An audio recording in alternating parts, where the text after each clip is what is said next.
எல்லாம் இன்பமயம். சமுதாயம் எப்படி இருக்குதுன்னா,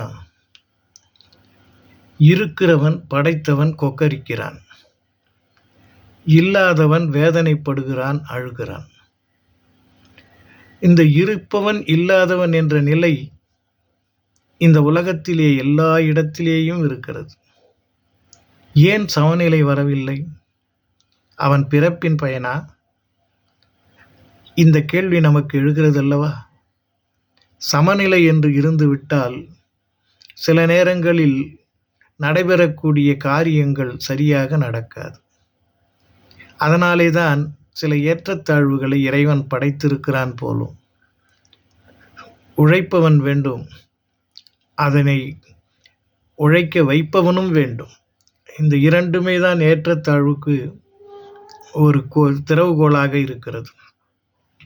உழைப்பவன் இல்லை என்று சொன்னால் உல்லாசமாக இருப்பவன் பசியோடு தான் கிடைக்க வேண்டும்.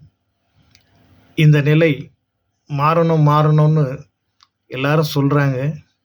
அது மாறுமா? நம்ம யோசிப்போமா? எல்லாம் இன்பமயம்.